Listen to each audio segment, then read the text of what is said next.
There was no warning. No interstellar envoy, no transmission crackling through the deep void. Just a blur on long-range sensors, followed by a tremor that rattled the bones of the outpost. A dense shape crashed through the canopy of the sanctuary moon of Velthukar, trailing smoke and fire. It was massive, even by Threxian standards, scales scorched, fangs exposed, and a broken wing dragging behind it like a banner of defeat. But what froze the human guards stationed at Observation Post Delta was not its size or the trail of destruction it left. It was what it carried. Cradled beneath one scorched talon were two cubs, barely weaned, still blinking in that slow, blinking way the Threxian young did when overwhelmed by too much light, too much noise, too much terror. The Threxians were apex predators across 6 star systems, bioengineered in some forgotten war to dominate. Their command over biology, instinct, and silence had made them the most feared combatants in 2 interspecies wars. But above all, they were private. Paranoid, even. No one had ever seen Threxian young before, not in captivity, not in negotiation, not even in the few brutal documentaries the xenozoologists dared produce. So when Specialist Arden Walsh stepped cautiously into the clearing, heart pounding like a war drum, and the adult Threxian did not snarl, did not swipe, did not vanish into the jungle mist, it was a moment frozen in galactic taboo. "Commander!" Arden's voice buzzed through the comms. "You're going to want to see this." From the hovering command cruiser above, Commander Ive Morales leaned forward as the drone feed lit up. Her voice dropped low. "Is that a—" "Yes, ma'am," Arden confirmed, eyes locked with the Predator's. "A Threxian matriarch. And she's not alone." The cubs stirred. One gave a rasping squeal. Arden flinched. But still, the mother didn't move. Instead, she tilted her horned head, slowly, deliberately, and nudged the cubs toward him. No one on Velthukar spoke for a full 10 seconds. When Morales finally responded, her voice was like gravel over stone. "Do not, under any circumstance, provoke it. Back off. We'll extract you in." "Negative," Arden said, almost surprising himself. She's giving them to me." Morales practically spat her coffee. "Are you out of your damn mind, Walsh? These things gutted the Taro's envoy team over a border dispute." "Yeah," he said softly, watching the cubs crawl forward like hesitant shadows. "But I think this one's dying." That changed everything. The med team arrived within minutes, but Arden never moved from his spot. Not when the matriarch lay down beside her cubs. Not when the tremors in her limbs grew worse.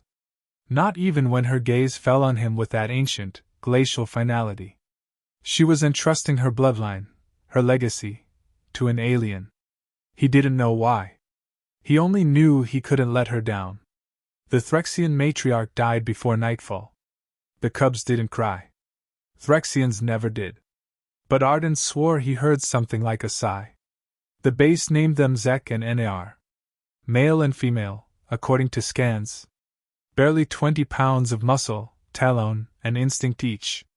They had twin slitted eyes like blue fire and tails that whipped the air in perfect rhythm, even when sleeping. They weren't pets. Arden made that clear from the start. But they weren't just predators either. They watched everything. They copied. Within days, they began mimicking basic hand gestures. By week 2, they were tracking drones through obstacle courses better than the station's trainees. By week 3, Nar had pulled a stun rifle apart and put it back together, incorrectly, but with disturbing intent. There were skeptics, of course. Morales among them. "This isn't a zoo, Walsh," she snapped over one of their weekly review sessions. "It's a military outpost on a border planet. You think the Dominion cares that your little murder kittens learn to wag their tails?" He smiled without humor. "I think that if we can raise the next generation of apex predators to understand what mercy looks like, maybe we won't have to bury the next envoy team." Morales tapped her pen. "And if they imprint on you? If you die, and they go feral? Then I'd rather die having tried than live with another war." She didn't respond for a long time.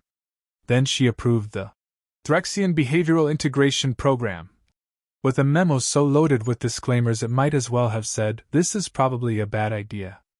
But Arden didn't care. He was already teaching them how to laugh. The cubs grew fast. Too fast. In just 3 months, they doubled in size and muscle density. Their minds, already evolved for stealth tactics and environmental control, began to grasp not just commands but strategy. Zek would hide food from NAR and wait until she was distracted to retrieve it.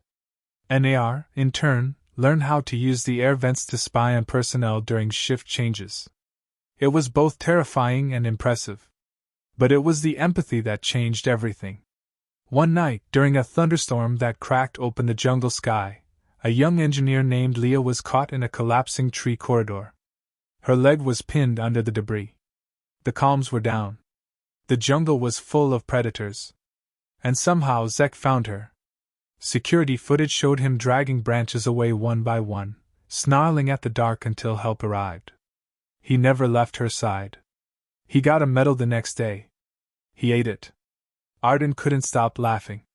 Then came the outsiders. The Galactic Science Council, always late to the party, showed up with full research vessels, containment teams, and diplomatic waivers. Everyone wanted a piece of the cubs. The problem? No one asked them. When a scientist in a sterile lab coat tried to sedate NAR for transport, she shattered the syringe in his hand and vanished into the ventilation shafts. Zek didn't disappear. He stood in front of Arden, teeth bared, daring anyone to try. The incident was logged. Tensions rose. "You can't keep them," Morales said quietly that night. She stood beside Arden on the upper platform, watching the cubs prowl the training range below. "They're not toys. The council's going to escalate." He didn't look away. "They're not leaving. They're not human. They don't need to be," he said. "You'll never make them tame." He shook his head. "I'm not trying to. I'm trying to raise them like someone should have raised us. With discipline. With fire. But also with choice." Morales sighed. Then, without turning away, she asked, "Do they love you?" Arden thought about it for a long time. Then, "No. Not yet. But they trust me." The next day, someone tried to take them by force. A covert team, likely GSC Black Ops, hacked the station's grid, shut down power, and moved in under cover of darkness. They came with sound-canceling armor, biostimulants, and tranquilizer rounds meant for mammoths. They didn't make it 10 feet past the entrance. The cubs didn't need Arden's orders. Didn't need spotlights or alarms. They moved like silent ghosts. Not to kill, but to protect. By the time Arden found the intruders, they were curled in a corner, gear shredded, eyes wide with terror. No wounds. No fatalities. Just the kind of message only Threxian children could deliver. The base lit up with speculation. And for the first time, even Morales looked shaken. "You trained them." Arden knelt beside the cubs, brushing NAR's snout. "No," he said softly. "They chose. But the galaxy wasn't done testing them yet. Not even close. Because a new threat was coming, something darker than bureaucracy, louder than war. And when it arrived, it wouldn't just test Arden's bond with the cubs. It would demand a sacrifice none of them were ready for. Not yet. But the jungle was already watching. And the predators were no longer hiding. They came out of nowhere.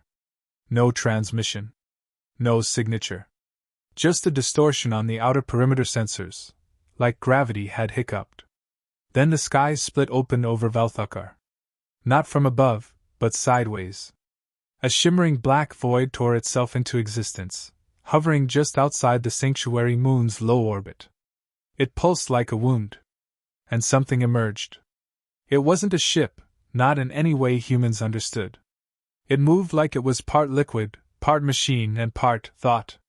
Long, spindly arms trailed behind its shifting body, and whenever it accelerated, it made no sound. But its presence cracked comms across 5 frequencies. And it was heading straight for them. Morales didn't wait for clearance.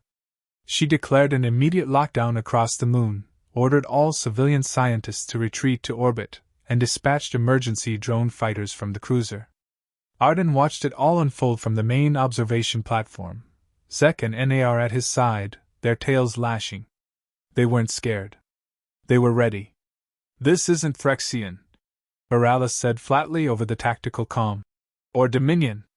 I've never seen energy patterns like this. They're not here to negotiate," Arden said, narrowing his eyes. "And they didn't come for us." "What do you mean?" He looked down at the cubs, both staring at the horizon with eerie stillness.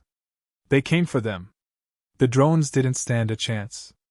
The alien entity moved like shadow caught in reverse light, bending physics, disrupting guidance systems, consuming energy bursts midair like fuel. The first squadron lasted 12 seconds. The second, 8. Then the thing descended through the upper jungle canopy. It didn't cut or burn its way through. The jungle parted for it, branches retracting, leaves folding back as if afraid. Base perimeter turrets lit up automatically. Smart rounds, plasma mesh, sonic displacers. Nothing worked. The thing drifted through them like mist. Inside the command deck, Morales stared at the live feed with clenched teeth. "Arden, get those cubs underground." "Now." He didn't move. "Arden!" "I can't," he said quietly. "If I run, they'll follow. And whatever this thing is, it's not hunting randomly. It's searching. Then what the hell is it looking for?" He turned, his voice low. "Proof." In the archives of xenobiology, there had always been rumors of a force, not political, not planetary, but ancient, drifting between the gaps in map space. A species that didn't conquer through war or ideology, but through judgment. They didn't demand planets. They demanded worth. Some called them the Valaxi. Others, the Star Shepherds. No confirmed contact existed. Just records of civilizations that, shortly after encountering them, collapsed, or transcended, leaving behind either silence or inexplicable technological leaps. The difference? How they treated the young. In every documented case, when the Valaxi arrived, they examined offspring first. Cub, child, hatchling, it didn't matter. If the young were raised with cruelty, apathy, or indifference, the Valaxi turned the planet into ash. But if the young had been protected, if they'd been nurtured despite their power, then the Valaxi left a gift. Knowledge. The kind that made warp gates seem like toys. Zek was the first to move. The cub lifted his head, growled softly, and then stepped out from under the shelter of the canopy, right into the clearing. "Zek!" Arden hissed. But NAR followed. And then, so did Arden. The creature hovered 30 meters away now, its form half unreal, cycling through shapes too complex for the eye to follow. But when it saw Arden step between it and the cubs, something changed. It stopped. The jungle stilled. And then, it spoke. Not with words. Not with sound. It pushed an idea into every mind within range. Cold. Vast. Alien. Who protects the predator? It wasn't a question. It was a demand. Arden stepped forward. "I do," he said. The idea pressed again deeper. "Who shapes the fury?" "I do." "Who carries the bloodline forward?" Arden inhaled. "I do." Silence. Then the entity shifted. Not in form, but in understanding. It retracted. Not fled, not retreated, but acknowledged. Then it pulsed once. A ripple passed through every tree, every system, every mind. And it vanished. It should have ended there. But it didn't. Because now that the Valaxi had seen the cubs, others had as well. Others who wanted what they symbolized. Not just evolutionary power, but political leverage, cultural control. The idea that humanity had earned something that no other species had ever been given, a predator's trust. And it didn't sit well with the Dominion. Within 3 days, Dominion warships began arriving in Velthukar's orbit. Not under flags of war, but diplomacy. Ambassadors. Cultural observers. Envoys demanding open access to the cubs. In the name of peace. Morales refused them all. So they sent mercenaries. The first strike came during a training session. Arden was in the jungle maze, working on gesture sequences with NAR. Zek had split off to hunt a remote target drone. The trees filtered daylight through green and gold threads. It should have been peaceful. Instead, it exploded. 2 stun grenades. 1 directed EMP. 3 cloaked exocets. All moving fast, quiet, precise. They weren't there to negotiate. They were there to take the cubs. Arden dropped instinctively, yelling, "NAR, run!" She didn't. She pivoted midair, slammed into the nearest attacker with a snarl so feral it left a sonic imprint on the recording. Her claws found gaps in armor. Her teeth tore through composite mesh. But there were 3 more. Arden lunged toward her, only to be caught by a stun round. His vision went white, then narrow, then darkness. He woke in the medbay.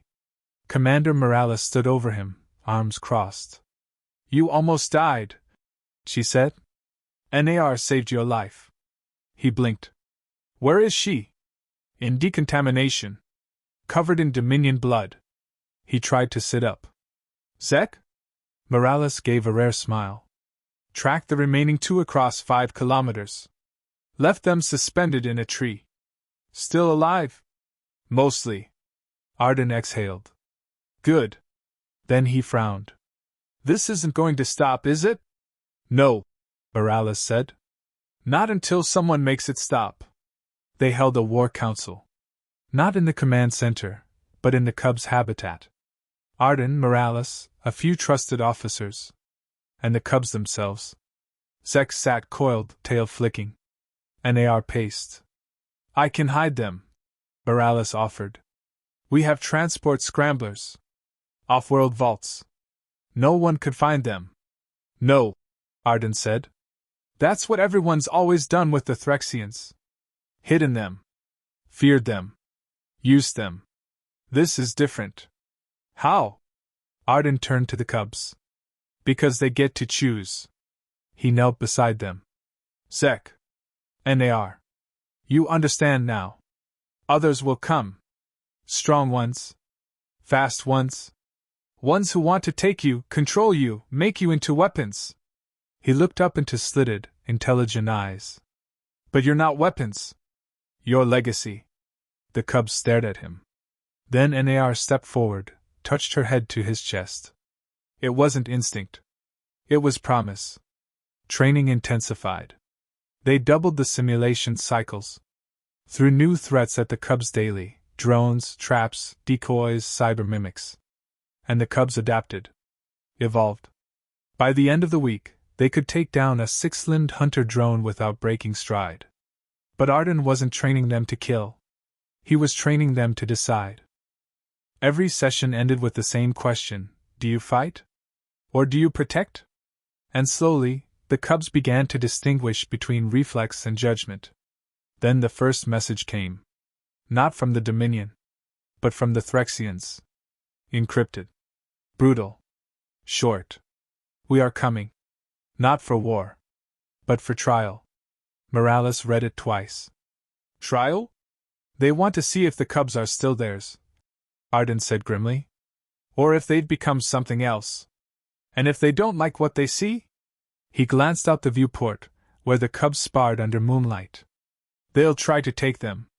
3 days later, the Threxian delegation arrived. They didn't land. They descended, in a bioorganic cruiser shaped like a massive spine. It hovered in the atmosphere, then released 6 figures in armor made of obsidian and bone. Each stood over 8 feet tall.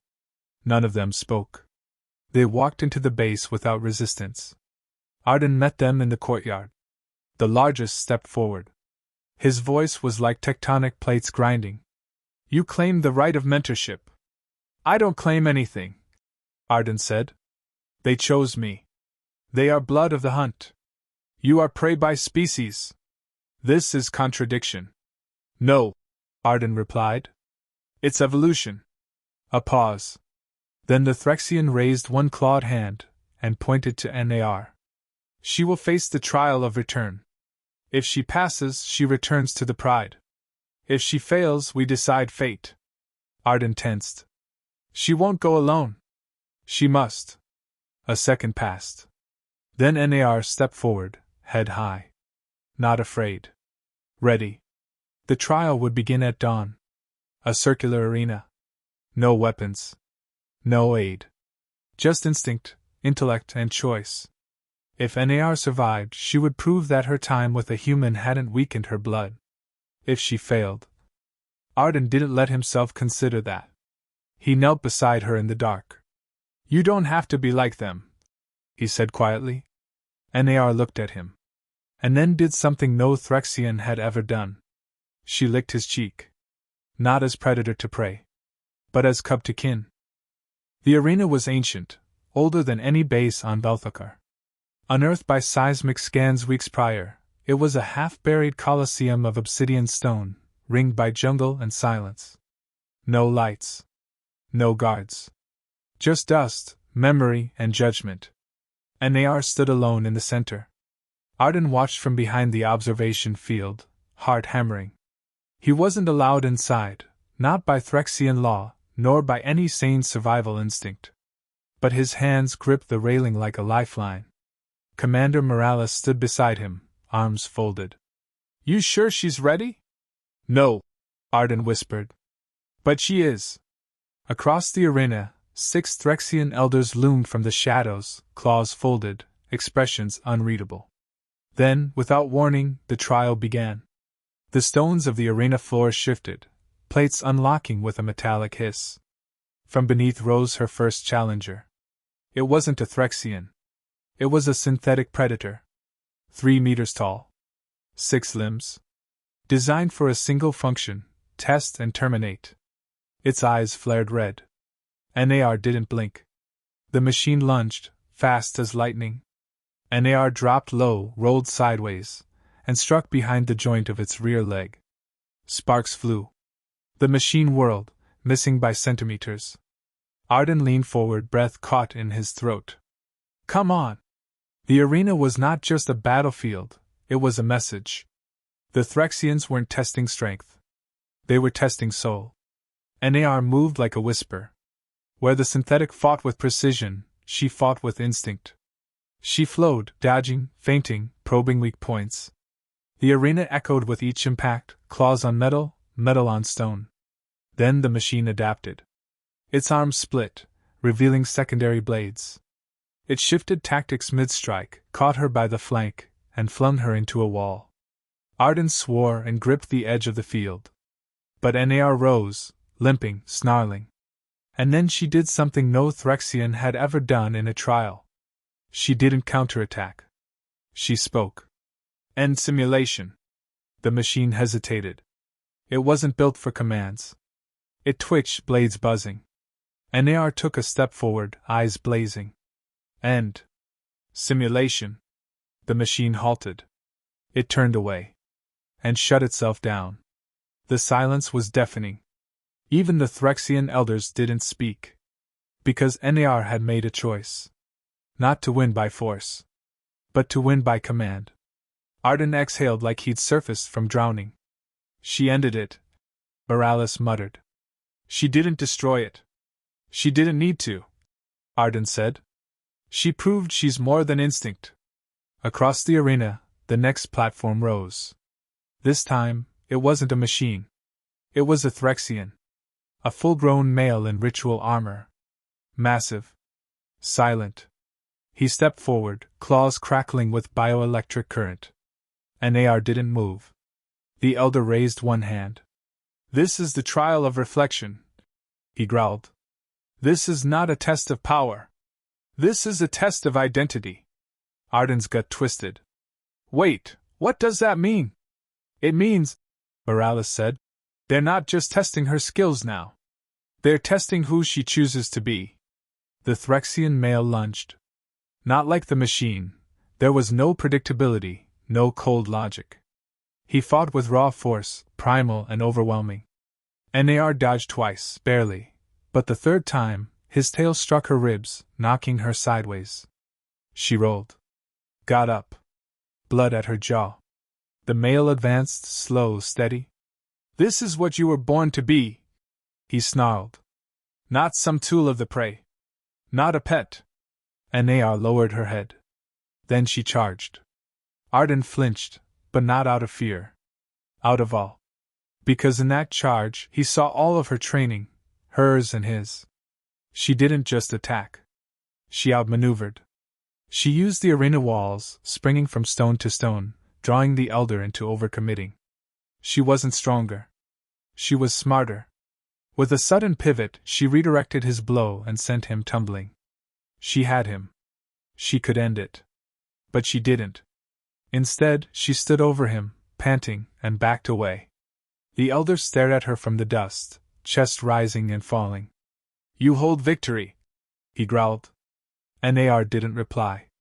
You do not finish the kill? She looked up, at Arden, at the stars beyond, and back down. No. And then, in perfect Phyrexian. We are not just fury. The elders rose. They did not speak. But one by one they lowered their heads. The trial was complete. Nar had passed. Not because she killed. But because she chose not to. She walked from the arena in silence, her flanks still bleeding, her gaze steady. Arden was the first to meet her. He didn't speak. He just knelt and held out his hand.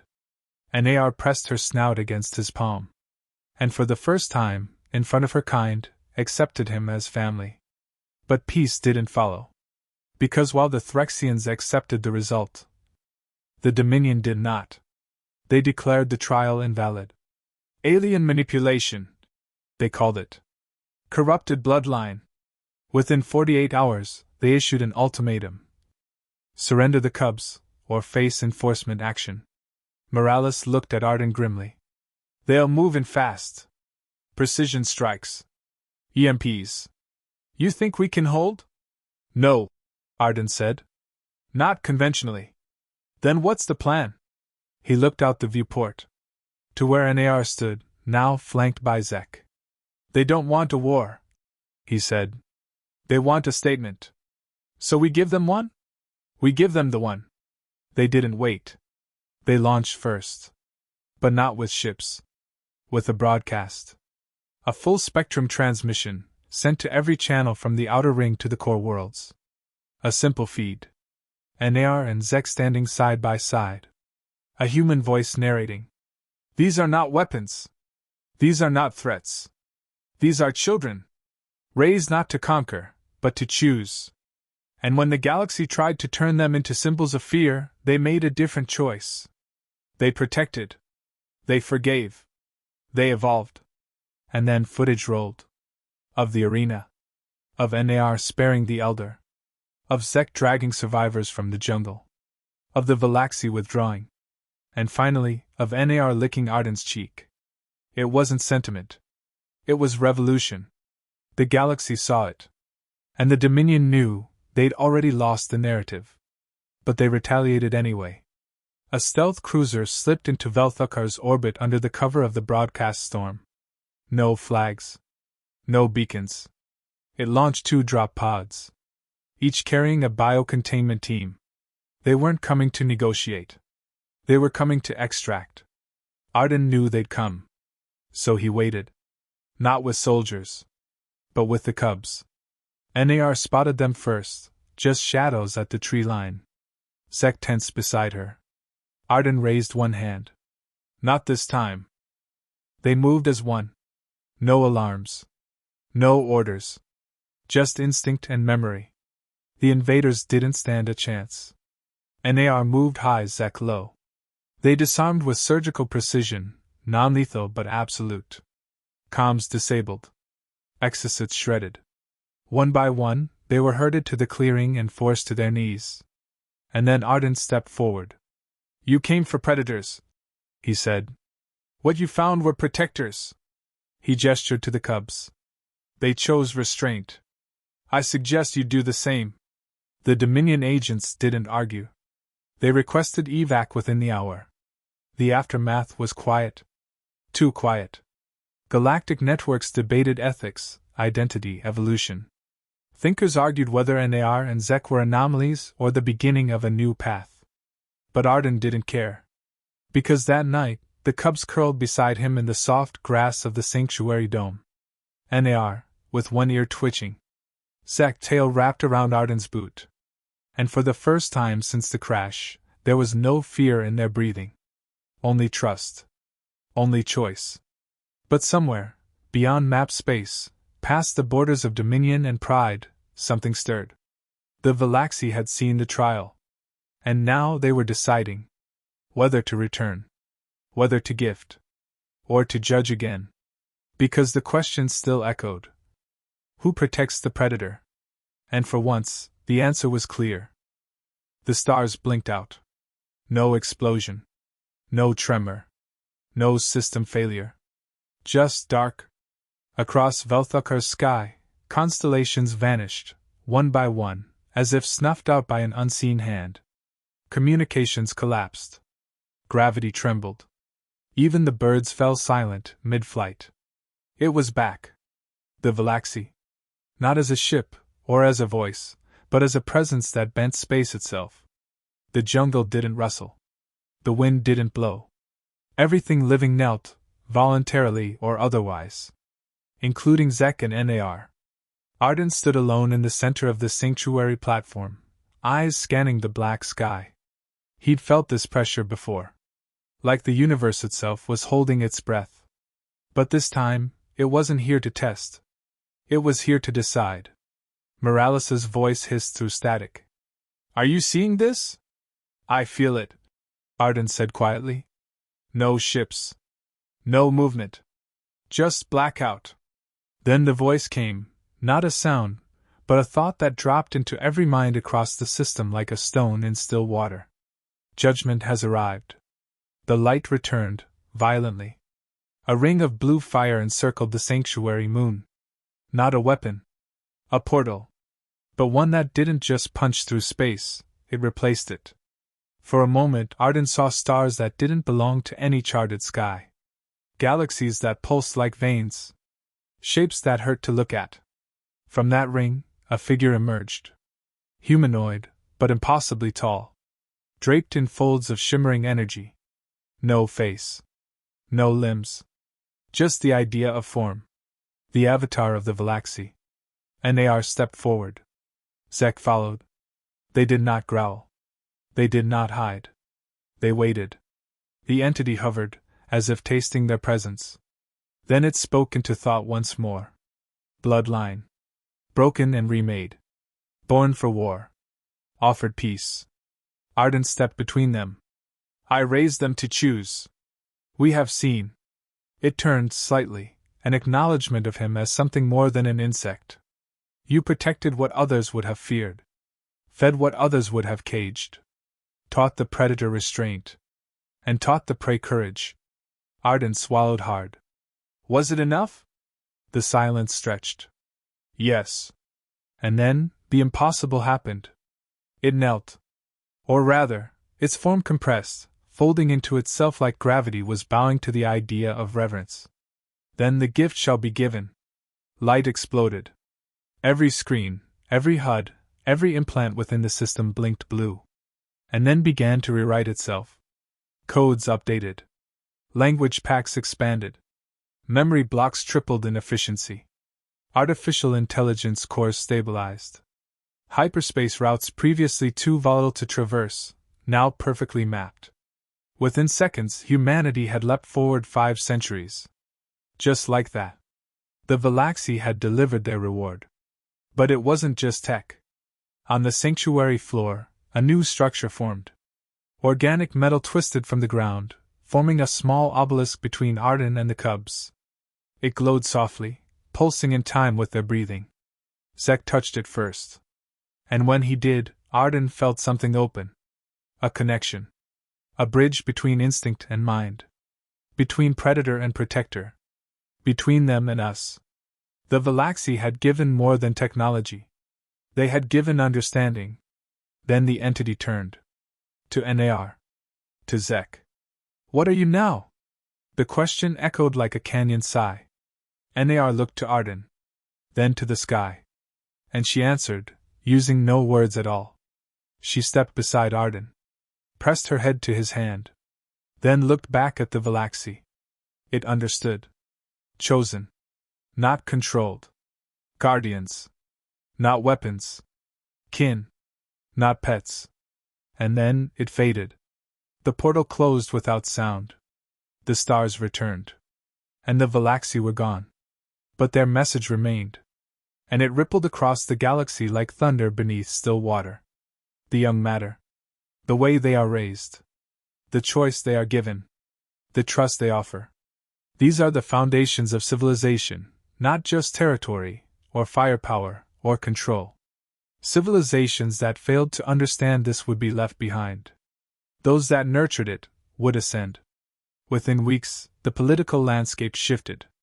The Dominion, faced with the broadcast, the trials, and the Galaxy's public gift, quietly withdrew from Velthukar. No apology. But no more aggression. The Threxian elders formally acknowledged the cubs as a new lineage. Not pureblood. Not hybrid. But something rare, integrated lineage of the choice born. It had never existed before. Now, it had two names. Nar. And Zek. The sanctuary transformed. Where once it had been a hidden research outpost, it was now a living embassy, dedicated to raising, protecting, and studying beings who straddled lines others feared to cross. Predator and nurturer. Warrior and student. Beast and soul. Arden stayed. So did Morales.